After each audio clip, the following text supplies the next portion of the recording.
What if humans used 100% of their brains?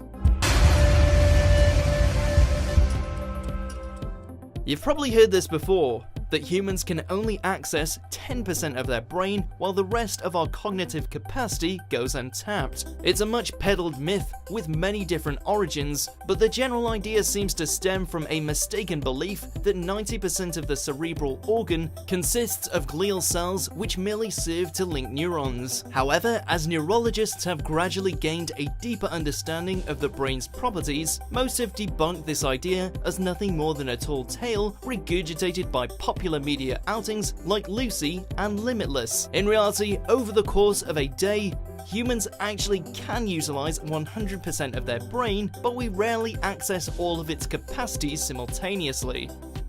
The brain is a powerful beast that consumes more energy than anything else in the body. Therefore, efficiency is crucial to prevent exhaustion or burnouts. In order to avoid wasting resources, the brain prioritizes certain regions that tend to be accessed more regularly by the user. Altogether, it's an extensive interconnected network packed with hundreds of possible connections, allowing for a wide range of behaviors. But as humans form routines, the brain starts prioritizing specific neurological pathways to increase productivity, while other regions are worked more sporadically. While this method preserves energy while performing everyday tasks, over-reliance leads to decreased flexibility and the formation of habits, good or bad. Habits can be difficult and annoying to break, but the brain is an ever-adaptable tool that, with a bit of effort, can effectively learn a new trick or two. However, even if the 10% myth is false, the general idea that humans aren't living up to their full potential holds true. Neuroplasticity is a popular buzzword within brain research circles. It describes the brain's ability to rewire itself and form new neural connections, allowing us to learn new things. From an evolutionary standpoint, this helps the brain to compensate for any region that might have lost functionality due to an illness or injury. This process doesn't occur automatically though, and requires the neurons to be repeatedly stimulated by performing activities which, in turn, enable new pathways to be strengthened. So stimulating a wider range of connections by trying new things or repeating established skills can improve your neuroplasticity, resulting in faster learning and heightened flexibility. Practice makes perfect is more than just an old wives' tale, as repeated performance correlates with a higher neurological connectivity. For example, a professional guitarist learns new riffs quicker than an amateur due to their brain dedicating far larger sections to hand movements than an average person's. But if cycling through the same patterns is what's most practical, what would even be the point in employing 100% of the brain? Well, while there's no super drug capable of unlocking someone's latent potential, using all of the brain's regions should lead to a vastly improved lifestyle.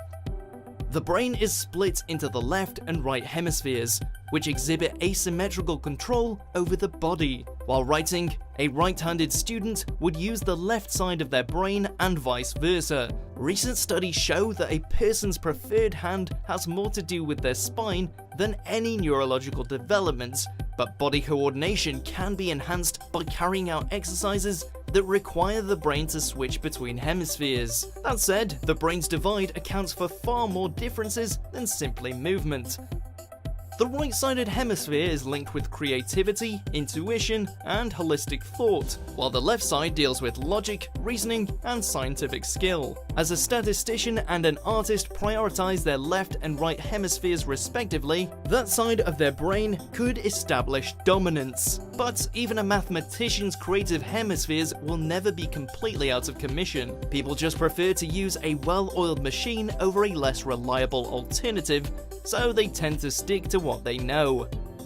The brain functions in waves, and depending on the situation, one hemisphere will take charge and approach a task with a distinct attitude. If the right side wins out, the person will opt for a more holistic viewpoint and focus on the whole rather than the individual parts. Alternatively, a left-sided analytical approach attempts to comprehend the whole by closely examining the separate ingredients or smaller details. The two hemispheres do work in tandem, but the quicker a brain can shift between analytical and holistic thinking, the more complex, creative, and probably effective the thinker would be.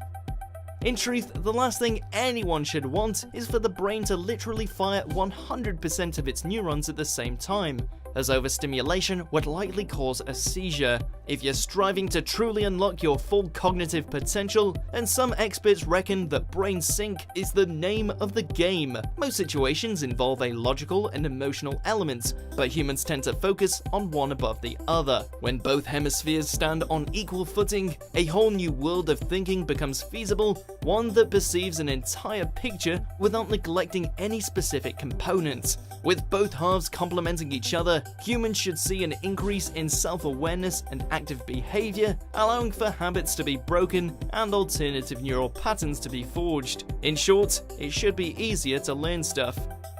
It is generally accepted that creativity and innovation peak during our youth, primarily because children lack the fear or knowledge that a goal might be illogical or impossible. A child's still developing brain soaks up information at an incredible rate, but in the late 19th century, psychologist William James theorized that by the age of 30, a person's character is set like plaster and will never soften again. Sadly, later research lowered the cutoff point to 25, stressing that change becomes harder once stubborn patterns are firmly established. However, a well-balanced brain unlocks superlearning, allowing for alien concepts to be picked up at a quicker rate and problems to be analyzed from a wider range of perspectives. By definition, innovation requires fresh connections to be formed between neurons, but that is only probable when a human is tapping into 100% of their network. Another benefit of an in-sync brain is a reduction in anxiety and fear. In and of itself, stress is not inherently bad and acts as a notification that danger is or could be brewing. But when a situation arises that seems to offer no way out, stress gives way to anxiety, an emotion that can be crippling.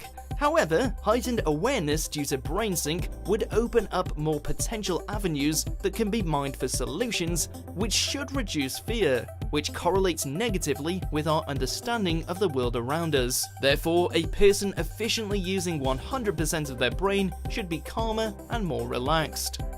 With some exceptions, most humans have an underdeveloped right side of their brain, the one less likely to change as people age. And that's largely because most jobs reward structure over creativity. But there are countless exercises designed specifically to reawaken the right hemisphere. If you're interested in painting or writing short stories, dedicate just a couple of minutes every day to practice, and over time, creative thoughts and ideas will start to flow more freely. Eventually, you should notice that your thought processes are more flexible and varied even in everyday situations, as you explore more and more of your brain's potential.